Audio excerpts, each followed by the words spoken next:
नमस्कार, स्वागत है आपका Bombay broadcasting corporation BBC Hindi news में। मैं हूं मानसी। मुंबई यूथ कांग्रेस महिला अध्यक्ष जीनत शबरी ने वोट चोर गद्दी छोड़ मिशन को लेकर लोकतंत्र की रक्षा और वोट की चोरी के खिलाफ मुंबई में एक जन जागरण अभियान चलाया। इस दौरान घाटकोपर से साकी नाका मेट्रो तक यात्रा करते हुए कार्यकर्ताओं ने यात्रियों को पर्चे बांटे और मतदान के अधिकार के प्रति जागरूक किया। यूथ कांग्रेस का कहना है कि उनका ये अभियान नागरिकों को अपने वोट की ताकत और लोकतंत्र का भागीदारी के महत्व के बारे में जागरूक करने के लिए है। मुंबई यूथ कांग्रेस अध्यक्ष जीनत शबरी ने बताया कि यह आंदोलन शांतिपूर्ण है और इसका उद्देश्य केवल जन जागरूकता बढ़ाना है। हालांकि साकीनाका मेट्रो स्टेशन पर रेलवे पुलिस ने कुछ कार्यकर्ताओं को हिरासत में लिया।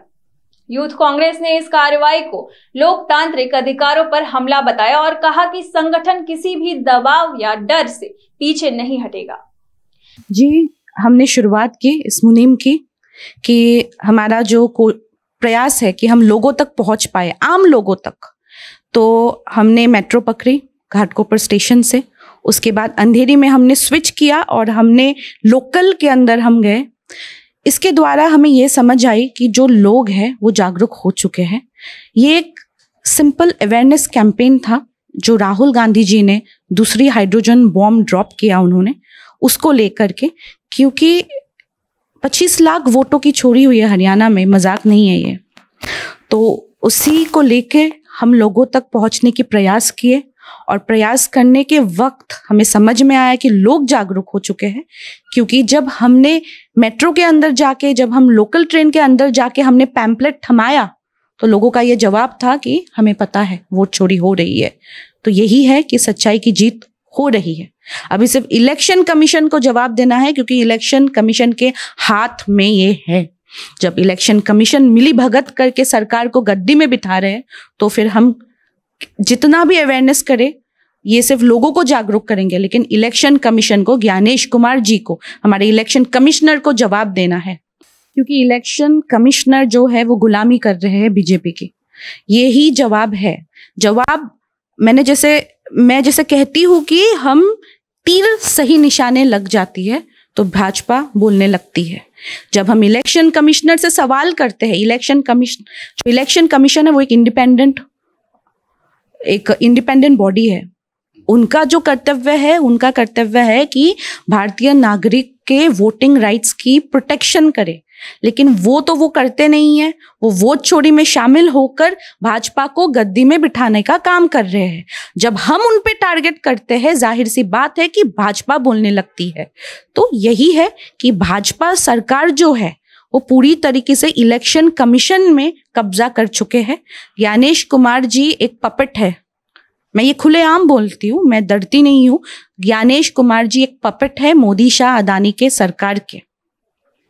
जरूर होगी, राहुल गांधी जी हमेशा सच्चाई के लिए लड़ते हैं, तो जाहिर सी बात है कि वो बिल्कुल पीछे नहीं हटेंगे।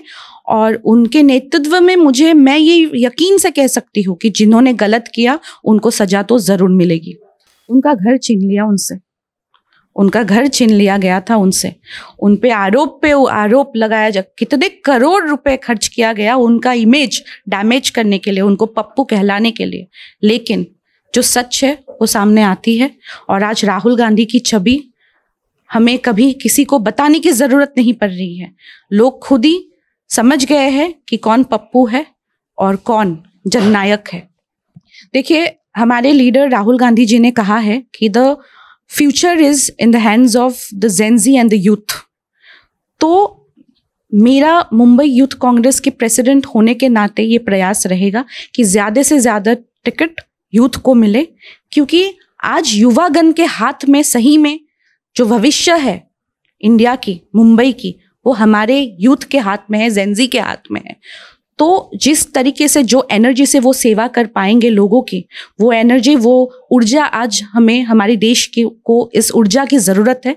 तो युवागण जिस तरीके से मेहनत कर रहे हैं हर एक वार्ड में, मुंबई यूथ कांग्रेस के हर एक युवागण मेहनत कर रहे हैं हर एक वार्ड में, तो इसकी आज मुंबई शहर को जरूरत है, एक नई ऊर्जा की जरूरत है।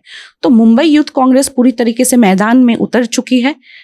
उन्होंने हर एक वार्ड में, चाहे वो पॉट होल्स का मुद्दा हो, चाहे वो पानी का विषय हो, चाहे वो सैनिटाइजेशन का मुद्दा हो, मुंबई को लेके जितने भी मुद्दे हो, आज वो मुद्दों को लेके काम कर रहे हैं। और मेरा ये प्रयास रहेगा, जैसे मैंने कहा, कि युवाओं को टिकट मिले और युवागण मैदान पे उतर के लोगों की सेवा कर पाए। यही होता है, जब आपके हाथ में कुछ रहता नहीं है तब आप सिर्फ एक ही मुद्दा उठाते हो, वो है हिंदू मुसलमान। पार्टीशन के टाइम से एक ही राजनीति चलती है, हिंदू मुसलमान को अलग कर दो, बस झगड़ा लगा दो। जब हिंदू मुसलमान क्रिश्चियन सिख जब एकजुट होकर लड़ेंगे, तब इंडिया को कोई नहीं रोक सकता। और यही चीज़ उनको मालूम है, इसीलिए ये जो डिवाइसिव पॉलिटिक्स है, जो पोलराइजेशन ये जो करते हैं वो लोग, इसके पीछे एक बहुत ज़्यादा, आप कह सकते हो, एक शातिर, एक षड्यंत्र है ये। और ये षड्यंत्र को इस्तेमाल करके इंडिया में लोगों का बंटवारा किया जा रहा है, आज से नहीं, बहुत पहले से। और यही चीज कांग्रेस को रोकना है। इस अभियान में टीम जीनत शबरी, फरहान आजमी, अल्तमाश कुरैशी और अमन शेख समेत कई युवा नेता भी शामिल रहे। देखते रहिए Bombay broadcasting corporation, BBC Hindi news.